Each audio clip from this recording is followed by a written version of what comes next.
So today we'll be making a very special chicken korma on the occasion of Bengali New Year. We're starting with the cashewnut powder here. We make a powder of the cashew and grind it in such a manner so that it doesn't release oil. So don't grind it too much. In this recipe, all the ingredients are given in the description box with the exact measures. So please note the steps here carefully. See how perfect the powder is. Keep it aside. Now we make fresh garam masala with dalchini, javitri, cloves, green cardamom, white pepper, and shah jeera or the cumin. You can use regular cumin and black pepper too. I always prefer to make fresh garam masala because that gives a different aroma to the dish altogether. Never use stored masalas. Next, I'm making a paste of birista, which is fried golden onions, and I have not added any water to it. See how rich the color is. And when we add this to the gravy, you'll see how the dimension of the gravy changes. Perfect. Now to 1 kg chicken, I'm adding turmeric, Kashmiri red chili. You can also use regular red chili. As I said, the heat is in your hands. And now dhania powder, coriander powder, or the jeera powder or cumin powder here. The proportions are there in the description box. Next is garlic paste with green chillies and fresh ginger paste.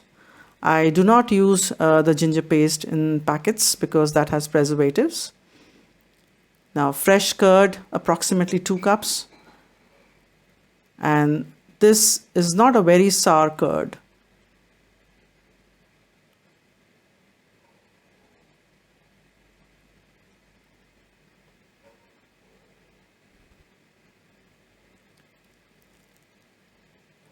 Add salt, approximately 1 teaspoon or as per taste, and juice of half a lemon. So if your curd is not very sour, you can also add juice of 1 lemon, but here my curd is a little sour, so I've taken half a lemon here. Mix everything properly and keep it aside for 45 minutes to 1 hour. You can also keep it for more than an hour. Keep it in the fridge. And let's start with the rest of the process. To the pan, I'm adding leftover oil from the fried onions. And to this, we add half a cup of vegetable oil. You can reduce the quantity of the oil as well.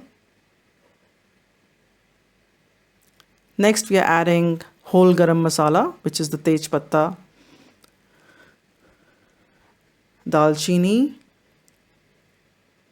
cloves, laung, chhoti elaichi, green cardamoms, javitri, which is mace, and again a bit of shah jeera. You can again use regular jeera or cumin here. We saute this a bit.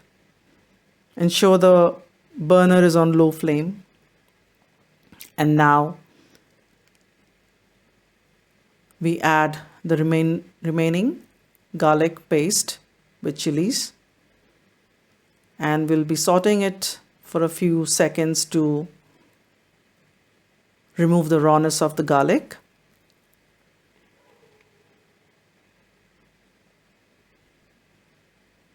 Next, we're going to add the ginger paste.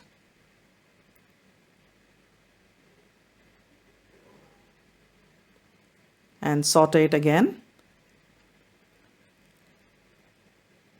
You will notice the entire masala has already been added to the marinade. So basically we have very little stuff to do in the oil.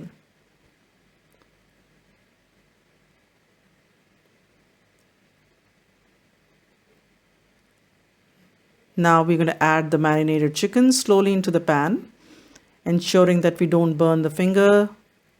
Be very careful. Mix it well, and we're going to allow the chicken to cook on low flame, covering it properly and letting it cook in its own juices. We'll not be adding any water to this. Keep on turning the chicken pieces now and then every 5 minutes.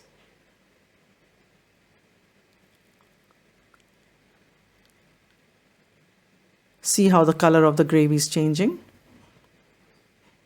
The best form of cooking is always low flame and covered cooking. If you're in a rush and if you increase the flame, the taste will not be the same.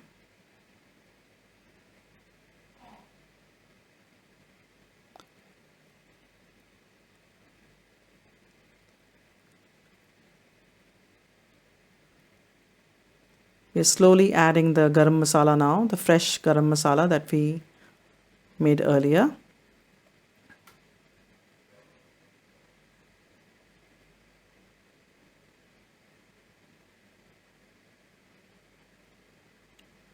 The distinct flavor of this masala is amazing.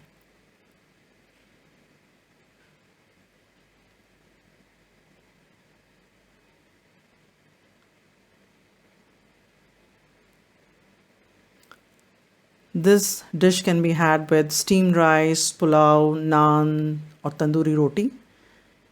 You make it on special occasions for your family and loved ones and see how they enjoy it. And now we are adding the brista, the crushed fried onions, and now see the magic happening.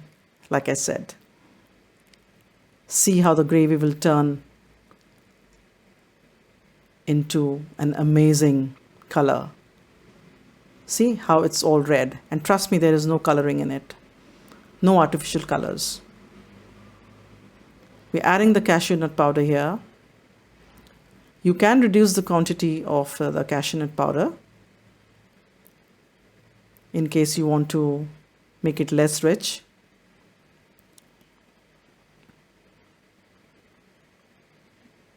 The oil, the heat, and the richness, everything is in your hands.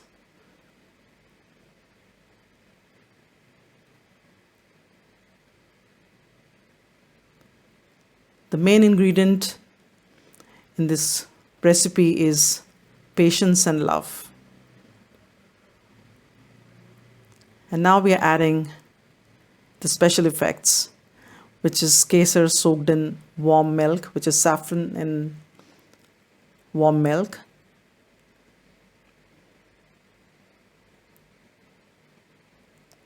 The Shahi quotient of the dish is increasing slowly.